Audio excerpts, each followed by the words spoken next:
नमस्ते फ्रेंड्स। आज का वीडियो होने वाला है थोड़ा सा डिफरेंट, क्योंकि जैसा कि मैंने आपसे प्रॉमिस किया था कि मैं आप लोगों के जो कमेंट्स हैं उनका रिप्लाई करूंगी और एक क्वेश्चन भी मैंने आपसे पूछा था, तो उसके बारे में भी मुझे कुछ बोलना है। बहुत मेरी इच्छा है कि मैं आपको कुछ चीजें बताऊं। तो चलो शुरू करते हैं। पहले तो मैं रिप्लाई करती हूँ उन कॉमेंट्स का या उन क्वेश्चंस का जो रेगुलर आ रहे थे। एक कमेंट था कि आप जो है ना, जो मैंने अपने एक वीडियो में सिलबट्टा दिखाया था उसका लिंक दे दीजिए। तो उसके लिंक की अगर मैं बात करूं, कोई भी आइटम जो कि मैं अपने वीडियोस में दिखाती हूं, पहले मैं उनके लिंक दे दिया करती थी। उसके बाद मैंने वीडियोस बनाने स्टार्ट किए कि इन आइटम्स को आप मत लो क्योंकि ये खराब हैं। कुछ दिनों बाद यूज करने के बाद मुझे पता चला, तो मैंने डिसाइड किया कि मैं आइटम्स के लिंक आपको तब दिया करूंगी जब मैं उन्हें यूज कर लिया करूंगी और वो मुझे ऐसे लगेंगे कि हाँ आप उन्हें यूज कर सकते हो। तो बहुत ही जल्दी मैं एक आप लोगों को उन सब आइटम्स का जरूर लिंक दूंगी। तो डोंट वरी, आप जितनी चीजों का लिंक मुझसे मांगते हैं उनको मैं रेगुलर अपने वीडियोज में देती रहती हूँ। आप लोग चेक करते रहिए। और दूसरा था कि आप आउटर एरिया नहीं दिखाते हो, तो देखो आउटर एरिया की जहां तक बात है उसमें अभी काम चल रहा है। बीच में मतलब दिवाली के बाद से तो अभी उसमें कोई भी काम नहीं हुआ है। जो वीडियो मैंने आपको दिखाया था आउटर एरिया का, उसमें काफी काम पेंडिंग था और अभी थोड़ा सा मेरा कराने का मन भी नहीं है क्योंकि ये काफी लंबा टाइम चला। पहले किचन का रेनोवेशन हुआ, फिर आउटर एरिया को मैंने मतलब बहुत उसमें अपने इफर्ट्स डाले, तो मैं बहुत बिजी हो गई थी। और अब मैंने सोचा कि एक रिलैक्स मैं लूं, थोड़ा सा टाइम लेने के बाद फिर मैं जो हूं उसे स्टार्ट करके फिर आप लोगों के साथ शेयर करूंगी। कुछ ऐसे कमेंट्स थे कि आप जो विंटर वेयर आपके पास हैं या जो विंटर का कलेक्शन है वो आप दिखाओ, ड्रेसेस का तो या स्वेटर्स का, पुलोवर्स का, सूट्स का। तो देखो उसे एक पूरा वीडियो बनाना पड़ेगा और वो ऐसा कुछ खास भी नहीं है कि वो देखो एक चीज होती है जो मार्केट में मिलती है और आप उसे अपनी चॉइस के हिसाब से ले सकते हो। तो जो मेरे पास है वो सारी चीजें सिर्फ सिंपल वही हैं, कुछ उसमें बहुत स्पेशल नहीं है। लेकिन मुझे उसमें से कौन सी चीज लेने का दोबारा से मन करेगा या कौन सी चीज मुझे बहुत पसंद आई वो जरूर मैं बताऊंगी। जैसे एक क्वेश्चन था कि आपने जो येलो स्वेटर पहना है उसका लिंक दे दीजिए, कहाँ से खरीदा। तो देखो ये सारी चीजें मैंने लोकल शॉप से खरीदी थी। पहले जब कभी भी सामान मैं खरीदती हूँ तो कोशिश करती हूँ कि मुझे वो लोकल शॉप पे मिल जाए। अगर नहीं मिलता तब मैं उसे ऑनलाइन ट्राई करती हूँ, क्योंकि कई बार ऐसा होता है ज्यादातर की ऑनलाइन चीजें थोड़ी सी महंगी हो जाती हैं। अब देखो क्वेश्चंस तो बहुत हैं, लेकिन मैं सबसे पहले आती हूँ अपने मेन क्वेश्चन पे, जो कि मैंने आपसे पूछा था कि क्या हम रेगुलर रिस्पेक्ट देते रहते हैं, प्यार देते रहते हैं, इज्जत करते हैं, अपने पूरे इफर्ट्स देते हैं किसी भी रिश्ते को संभालने के लिए, तो क्या उससे हमारा रिश्ता बचा रहता है। तो बहुत सारे इनके रिप्लाई हैं, मैंने बहुत आराम से उन्हें पढ़ा है और लगातार पढ़ रही हूँ। देखो इस क्वेश्चन का जो मतलब पूरा मतलब मैं बताऊं जो सबसे ज्यादा लोगों ने बोला, अगर मैं परसेंटेज देखूं कि कौन से लोग इस क्वेश्चन के फेवर में थे कौन से नहीं थे, तो मैं उसका बताती हूं। देखो क्वेश्चन पहले बता दूं क्या था कि क्या धीरज रख के, पेशेंस रख के, रिस्पेक्ट दे के और एक मतलब अपनी तरफ से पूरे इफर्ट्स करके क्या हम रिश्ते बनाए रख सकते हैं या किसी व्यक्ति को या किसी रिश्ते को जीता जा सकता है सम्मान के साथ। तो मेरा अपना मानना है, जो कि बहुत लोगों ने कहा था कि ऐसा नहीं होता है, जो भी आप लोगों के एक्सपीरियंस के अकॉर्डिंग आपने बताया था। अब मैं आपको बताती हूँ, मैंने जो वो डायरी थी ना जिसमें ये लाइन लिखी हुई थी, वो मेरी शादी से पहले की डायरी थी और ये लाइन मैंने अपने शादी से पहले ही लिख रखी थी। लेकिन जैसे मेरा टाइम बीतता गया, मैं नए घर में आई, तो जब कोई भी लड़की नॉर्मली, जब मेरी शादी हुई थी सालों पहले, तो हमें ये बताया जाता था कि हमें एडजस्ट करना है नए घर में जाके और अपना मतलब अपना 100% देना है। मैंने भी वही कोशिश करी, सबका दिल जीतने की कोशिश हमेशा करी। एक जॉइंट फैमिली थी जिसमें मेरी शादी हुई थी, जिसमें मेरे सास, ससुर, देवर और हम दोनों हस्बैंड वाइफ रहते थे। और मेरी शादी के 3-4 महीने बाद ही मेरी देवर की शादी हो गई थी और हम सब इकट्ठे ही रहते थे। मैंने बहुत कोशिश करी, लेकिन जैसे कि जॉइंट फैमिली में क्या होता है कि सबका जो सोच होती है वो अलग होती है। अगर आप ये सोचें, मैं ये सोचती हूँ कि ये चीज सही है, तो वो हमेशा सही नहीं होती है। एक दूसरे के नजरिए से वो अगर आप चीज देखते हैं तो वो गलत भी हो सकती है। तो सम्मान का मतलब ये होता है कि हमें एक दूसरे के विचारों का सम्मान करना चाहिए, ना कि हम एक फेक रिस्पेक्ट दें कि मन में तो कुछ और आ रहा है लेकिन जस्ट एक रिश्ते को निभाने के लिए हम रिस्पेक्ट दे रहे हैं। तो मैंने काफी सोच के साथ भी सम्मान देने की कोशिश करी। कुछ मेरे अंदर, जैसे मैं अब मानती हूँ कि हो सकता है कि मेरे अंदर बचपना रहा हो और हुआ भी होगा, तो रिश्ते शुरुआत में थोड़ी बहुत, जैसे कहते हैं ना, मतलब एक नोकझोंक सी रहती थी। लड़ाई तो कभी नहीं हुई कि बहुत बड़ी कोई लड़ाई हो गई हो, लेकिन एक टाइम पे आके मुझे ऐसा लगा कि नहीं, ऐसा नहीं होता है। आप बहुत पेशेंस भी रखें, रिस्पेक्ट भी दें और रिश्ता चलता रहे, ये नहीं होता। उसका रीजन ये है, बताती हूं आपको। देखो, कोई भी काम अगर हम करते हैं और वो काम सिर्फ में इन्वॉल्वमेंट केवल मेरा है, वो काम केवल मुझे करना है, तो मैं उस काम को जो है वो मेरे ऊपर डिपेंड करता है कि मैं उस काम में कितनी सफल होती हूँ, मुझे सक्सेस मिलती है कि नहीं मिलती है, क्योंकि उसमें मेरे पूरे इफर्ट्स हैं। अगर मुझे ऐसा लगेगा कि नहीं, मुझे ये करना ही है, तो मुझे उसमें अपने इफर्ट्स बढ़ाने पड़ेंगे और उस काम को मैं कर सकती हूँ।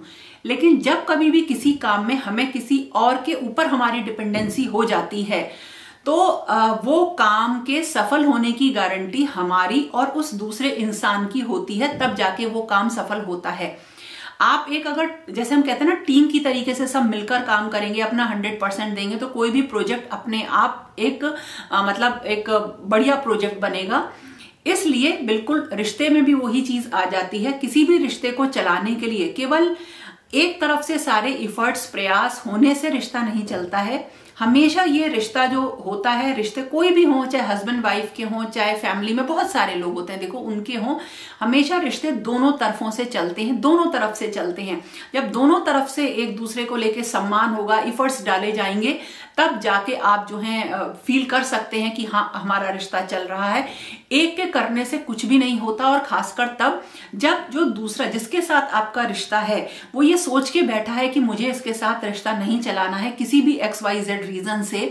क्योंकि होता है, कई बार क्या होता है कि मैं आपको बताऊं, जैसे फॉर एग्जाम्पल, मान लीजिए फॉर एग्जाम्पल एक हस्बैंड का कहीं और अफेयर है, एक्स्ट्रा मैरिटल कोई भी अफेयर चल रहा है, और इसी वजह से वो घर में झगड़े रखता है। क्योंकि अगर वो झगड़े नहीं रखेगा तो उससे बहुत ज्यादा पूछताछ होगी। उससे पूछा जाएगा कि तुम कहाँ जा रहे हो, किसके पास बैठते हो, कहाँ जाते हो। तो उसे इन सब चीजों से बचने के लिए घर में झगड़े करने हैं, तो वो क्या करेगा, अपने पार्टनर के अंदर जबरदस्ती कमियां निकालेगा। क्यों? क्योंकि उसे तो एक झगड़े वाला माहौल रखना है। तो और वाइफ सोचेगी कि नहीं, मैं इसमें इनपुट दूं, हो सकता है ये मेरी वजह से ये रिश्ते में कोई प्रॉब्लम आ रही हो। तो इस तरह से क्या आनी शुरू हो जाती है, रिश्तों में प्रॉब्लम इसलिए भी आती है जब दूसरा वाला किसी भी रीजन से, ये तो मैंने जस्ट एक एग्जाम्पल बताया है, इसके अलावा भी बहुत सारी रीजंस हो सकती हैं, और ये दोनों तरफ से हो सकता है। ये हस्बैंड की तरफ से भी हो सकता है और वाइफ की तरफ से भी हो सकता है। हमें स्टार्टिंग में इनिशियली रिश्ते को बचाने के लिए कॉम्प्रोमाइज भी करना चाहिए, मैं कहती हूं आपसे। और कॉम्प्रोमाइज इसलिए करना चाहिए कि आप अगर उसमें कॉम्प्रोमाइज करके रिश्ते को शुरुआती तौर पे ही तोड़ देंगे, तो लाइफ में एक टाइम पे जाने के बाद आपको ये गिल्ट महसूस होगा कि शायद हम उस रिश्ते में थोड़ा सा अपने मतलब इनपुट देते तो वो रिश्ता हमारा बच जाता, इस वजह से। तो ये चीज ध्यान रखिएगा कि इसकी जो पॉइंट है ना, कि आपको कब तक जो है कॉम्प्रोमाइज करना है। आप लोगों ने बहुत सारे क्वेश्चन इस चीज के ऊपर भी पूछे थे कि हम कब तक कॉम्प्रोमाइज करें। वो आपको उसकी जो लिमिट है ना, उसका एहसास आपको खुद हो जाएगा। ऐसा नहीं है, वो खुद पता चल जाता है कि नहीं, अब पानी सिर से ऊपर जा चुका है, वो आपको खुद एहसास हो जाएगा इस तरह से। और मैं इसमें एक चीज और कहती हूँ, पता नहीं मुझे बोलनी चाहिए कि नहीं बोलनी चाहिए। देखो, जैसे जो हम बात करें, एक कमेंट भी आया था कि जो अमेरिकन वे ऑफ ट्रांसपेरेंसी है रिश्तों में, वो बहुत अच्छी होती है थोड़ी। देखो, मैं पार्शली बताऊं, मैं इसका बिल्कुल फेवर नहीं करती, कोई डिबेट नहीं हो रहा, लेकिन रिश्तों में ट्रांसपेरेंसी होनी चाहिए। अगर तुम्हें हमारे साथ रहना पसंद नहीं है तो शुरुआत में ही शायद एक दूसरे के साथ बैठकर बातचीत करके हल निकालने की कोशिश करनी चाहिए। और अगर हल नहीं निकलता है तो हमें थोड़ा समय देना चाहिए। लेकिन फिर भी अगर हमें ऐसा लगता है कि नहीं हो सकता, तो शायद हमें अपने रास्ते बदल लेने चाहिए। तो ये एक मतलब कमेंट में भी था कि वो ट्रांसपेरेंसी, जो अमेरिकन वे ऑफ ट्रांसपेरेंसी है, वो बहुत अच्छी चीज है। कई बार क्या होता है ना, हम रिश्तों में बहुत कैलकुलेटिव भी हो जाते हैं, बहुत मतलब सोचने लगते हैं कि अगर इसने ऐसा किया तो इसका मतलब ये है, अगर इसने ये बोला तो इसका मतलब ये है। ये होते हैं बहुत कैलकुलेटिव लोग, मेरी फैमिली में भी हैं और बहुत ही ज्यादा हैं, जिन्होंने जो है बहुत सारी प्रॉब्लम्स क्रिएट मतलब करी, बहुत प्रॉब्लम्स क्रिएट करी और स्टिल भी कोशिश रहती है कि प्रॉब्लम्स मतलब क्रिएट करें। तो ये होते हैं, बहुत सारे लोग कैलकुलेटिव होते हैं। तो मेरे ख्याल से इतना कैलकुलेटिव हमें अपने नजदीकी रिश्तों में नहीं होना चाहिए। मेरी लाइफ में एक टाइम आया था, 2017 का टाइम ऐसा था, अब आपको बताती हूँ। 2017 मेरी लाइफ का एक ऐसा ईयर था जिसने मेरी लाइफ में बहुत बड़ी हलचल मचा दी थी, बहुत बड़ी हलचल मची थी। उस चीज से उबरने में मुझे काफी टाइम लगा और स्टिल मैं उस चीज से उबर रही हूं और शायद 95% में उबर भी चुकी हूं। और वो एक ऐसा तहलका था ना मेरी लाइफ में कि मैं जॉब भी नहीं कर पाई उसके बाद। बस मैंने बड़ी एक जॉब छोड़ी, दूसरी पकड़ी कि नहीं शायद जॉब में रहेंगे तो अपना दिमाग बटा रहेगा तो हम खुश रहेंगे, लेकिन ऐसा कुछ भी नहीं हुआ। दूसरी जॉब करने के बाद भी मुझे उसे छोड़ना पड़ा। मैं घर पे बैठी, मैंने अपने आप से बातें करनी शुरू करी, अपने आप को खुद समझाना शुरू किया। और जैसे बच्चे थे, बच्चे मुझे समझाने लगे। जैसे बड़ा बेटा जो मेरा करण है, उसने मुझसे बोला कि नहीं माँ आप थोड़ा सा इस तरीके की बुक्स पढ़ो। थोड़ा सा मैंने अपने आप को, अब जो मेरी पर्सनैलिटी थी उससे अलग चीजों में डाला। जैसे मैंने आपको बताया मैं बहुत ज्यादा पूजा नहीं करती थी, मैंने पूजा पाठ करना शुरू किया, अध्यात्म की चीजों को समझना शुरू किया। और वो जो टाइम था वो एक बहुत ही मैं आपको बता रही हूँ, उस टाइम से शायद अगर मैं मैच्योर नहीं होती तो मैं नहीं उबर पाती, क्योंकि वो मेरी लाइफ का एक दूसरा तीसरा बहुत बड़ा झटका था। इससे पहले 2010 में भी, 10-11 के बीच में भी मेरी लाइफ में एक ऐसा तूफान आ चुका था कि मुझे अपनी जॉब छोड़नी पड़ी थी। सबसे पहली जॉब जो थी वो मैंने छोड़ा था और मैंने अपना, उन दिनों मैं एमसीए कर रही थी, मैंने अपने एमसीए के एग्जाम छोड़ दिए थे, पूरा सेमेस्टर छोड़ दिया था। वो भी एक बहुत बड़ा झटका था, जिसके बाद मैंने धीरे धीरे अपने आप को रिकवर किया। और जैसे अब मैं आपसे बात कर रही हूँ और वो चीजें मुझे याद आ रही हैं, तो अब मुझ पर इतना ज्यादा फर्क नहीं पड़ रहा, लेकिन तब मैं समझ ही नहीं पाती थी कि ये क्या हो गया। तो ऐसे हमारी लाइफ में बहुत बहुत ऐसे टाइम आता है जिससे आपको खुद ही उबरना पड़ता है और उसके लिए हमें छोटी छोटी चीजें करनी पड़ती हैं। अपने आप को कंपेयर करना बंद करिए, रिश्तों को टाइम दीजिए, ये सारी चीजें करनी पड़ती हैं। शायद कोई बाहर आया है, मैं चेक करके फिर आपसे दोबारा बात करती हूँ। तो मैं आपको बता रही थी कि वो मेरी लाइफ के कुछ बहुत ही खराब साल थे, लेकिन उन्हीं सालों ने मुझे आगे बढ़ने को मोटिवेट किया। मुझे ऐसा लगा कि नहीं, मुझे आगे बढ़ना है, अपने आप को खाली नहीं छोड़ना है। और इस वजह से मैंने अपना एक YouTube चैनल भी स्टार्ट किया। और देखो धीरे धीरे आप लोग भी मुझे अब समझते जा रहे हो। तो कोई भी चीज अचीव करने के पीछे केवल एक अच्छा माहौल जिम्मेदार नहीं होता है। कई बार उस चीज की तरफ हम तब बढ़ते हैं, अपने पैशन की तरफ, जब हमें बहुत बुरे फेज से गुजर रहे होते हैं। तो इस तरह से, और उस फेज में क्या हुआ था वो भी मैं शेयर करूंगी। एक्चुअली किसी भी चीज को शेयर करने के लिए आपके अंदर ना एक कॉन्फिडेंस होना चाहिए कि हम अपनी ये बात एक सोशल प्लेटफॉर्म पे बता सकते हैं या नहीं बता सकते हैं। लेकिन मैं ना यूट्यूब पे वीडियोस बनाती हूँ, आप लोगों को कुछ बताने की कोशिश करती हूँ जिससे आप लोग कुछ ढूंढ सको, उनमें शायद आपको कुछ सोल्यूशन मिल जाए, चाहे वो घर की चीजें हो, सजाने की चीजें हो, रेसिपीज हो, DIYs हो, कुछ भी हो। इसी तरीके से शुरुआत में जब मैंने ये चैनल शुरू किया था, तब मेरा ये मन था कि मैं कुछ ऐसा अपनी लाइफ के लेसन्स आपको बताऊं जिससे अगर आप किसी भंवर में फंसे हो तो उनमें आपको अपना सोल्यूशन मिल जाए। मतलब मेन यही था, इसीलिए मैंने अपने चैनल का नाम भी रखा था कैच लाइफ विद भूमि, क्योंकि मेरी लाइफ में बहुत तूफान आए हैं, मैंने रिश्तों में बहुत धोखे खाए हैं और उसके बावजूद भी लोगों को आगे बढ़ के अपनाया है। लेकिन फिर मुझे हमेशा उन रिश्तों में धोखे ही मिले। तो जिसकी जैसी टेंडेंसी होती है वो वही करता है। सांप कभी काटना नहीं छोड़ सकता। बस अगर आपको उससे बच के रहना होता है ना, तो या तो आपको अपने आप को इतना स्ट्रांग बना लेना चाहिए कि उसके जहर का आपके ऊपर असर ना हो, या फिर उसका वो दांत ही तोड़ देना चाहिए। तो मुझे ऐसा लगा, मुझे अपने आप को इतना स्ट्रांग बना लेना चाहिए कि मुझे किसी के काटने का असर ना हो। तो अब अपने अंदर उतनी मैंने जो है ताकत पैदा कर ली है धीरे धीरे, वरना मैं तो मतलब इतनी बोल्ड तो कभी भी नहीं थी। अब डर नहीं लगता, इसके ऊपर भी मैं आपको बता चुकी हूँ। बहुत ज्यादा मैं बोल दूंगी, इसलिए इस टॉपिक को यहीं पे बंद करती हूँ। लेकिन हाँ, आपसे शेयर जरूर करूंगी, बस वो थोड़ा सा एक कॉन्फिडेंस मेरे अंदर आने दीजिए, और जो मैंने सोचा हुआ है उसे करने के बाद वो मैं आपसे शेयर करूंगी। और एक चीज और, एक कमेंट था कि मैं जो हूँ बहुत अच्छा करने की कोशिश करती हूँ, लेकिन मुझे एक डिप्रेशन सा फील होता है, मेरे उस चीज को कोई प्रेज नहीं करता। तो देखो, एक चीज मैं आपको बताऊं, देखो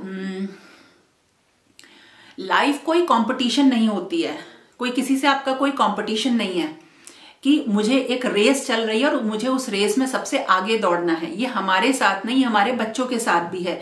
बच्चों को भी कभी किसी रेस में नहीं दौड़ाइए। बच्चों से कभी ये मत पूछिए कि तुम्हारी क्लास में कौन सी पोजीशन है, तुम्हारी कौन सी डिवीजन है। हाँ, हालांकि ये सारी चीजें मैटर करती हैं, लेकिन फिर भी हर बच्चे का कैलिबर और उसकी जो योग्यता है वो मतलब हमेशा और बच्चों जैसी नहीं होती, उसकी अपनी अलग होती है। तो अगर बच्चे से ये कहिए कि तुम अपना बेस्ट दो, सबसे अच्छा करो, तो बिल्कुल इसी तरीके से आपसे मैं कहूं कि आपकी ड्रीम लाइफ क्या है, तो आपको बैठ के ये सोचना चाहिए कि हाँ, मेरी ड्रीम लाइफ या मेरी लाइफ के लिए कुछ जो बातें हैं वो ये हैं, मैं ये सब अचीव करना चाहती हूँ, लेकिन वो आपकी हो, वो उधारी की नहीं हो। और एक कमेंट और था, वो था कि मनी सेविंग के ऊपर, तो के ऊपर मैं कोई वीडियो बनाऊं। बहुत पुरानी ये मतलब एक रिक्वेस्ट है, बताऊंगी जरूर, लेकिन अगर मैं अपनी बताऊं, मैंने एक्चुअली हुआ क्या ना, मेरी शादी के कुछ दिनों बाद एक लॉस में हम थे, जिसमें कि हमने किसी से भी मैंने और हस्बैंड ने हमने ना किसी से भी अपने आसपास वाले से कोई मदद नहीं ली। तो हमारी सिचुएशन काफी क्रिटिकल थी उस टाइम पे, क्योंकि एक हैवी लॉस हमने फेस किया था। उस टाइम ने मेरे अंदर, मैंने कहा ना, हर बुरी चीज के अंदर एक अच्छाई जरूर छिपी होती है। उस चीज ने मेरे अंदर ना पैसे को लेके एक डर बना दिया कि जब तक आप एक फिक्स अमाउंट नहीं सेव कर लें, आपको खर्चा नहीं करना चाहिए।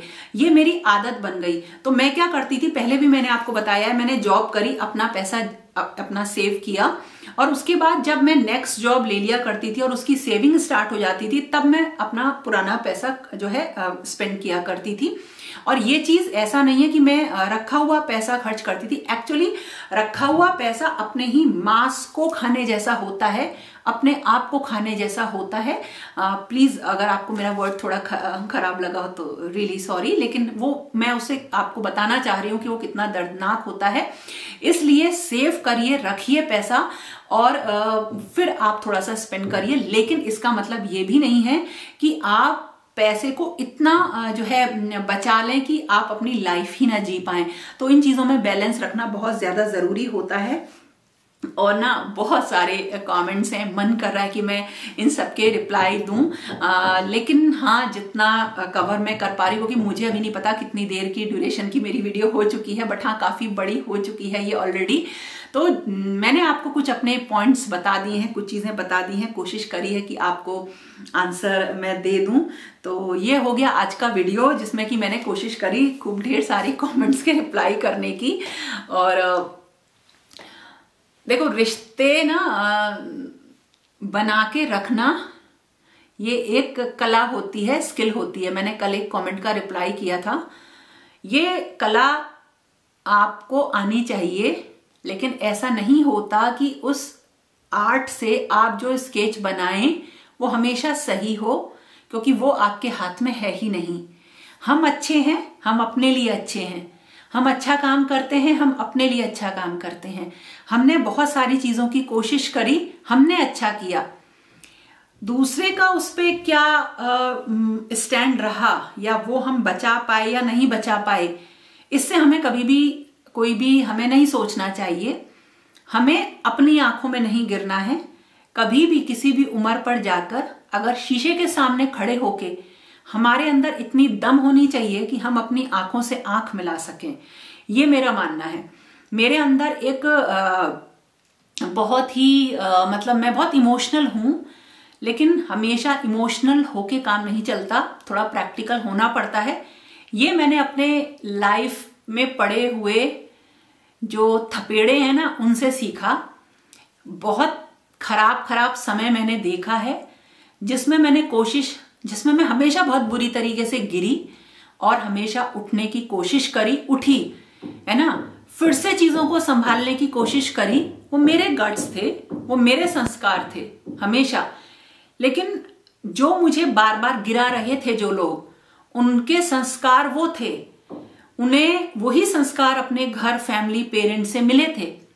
शायद वो एक टाइम पे बहुत सफल थे और शायद सफल हो भी सकते हैं अभी भी, लेकिन मैं अपने आप को असफल नहीं मानती। मैंने हर चीज में बहुत एफर्ट डाले हैं, बहुत प्रयास किए हैं और इस चीज का मुझे अपने ऊपर खुद गर्व है। अब ये टॉपिक बंद करते हैं, लेकिन हाँ, हर चीज में मैंने बहुत कोशिश करी और धीरे धीरे आपको अपने जिंदगी के उन काले जो दिन हैं उनकी घटनाएं भी जरूर बताऊंगी और उससे आपको बहुत कुछ समझने को मिलेगा कि क्या ऐसा होने के बाद भी कोई अपने आप को खड़ा रख सकता है। तो दोस्तों, फिर मिलेंगे एक नए और इंटरेस्टिंग वीडियो के साथ। तब तक के लिए okay friends, thank you and bye bye.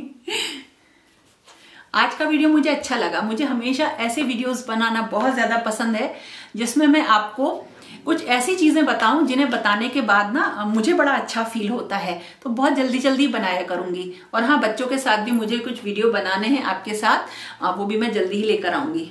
Bye bye.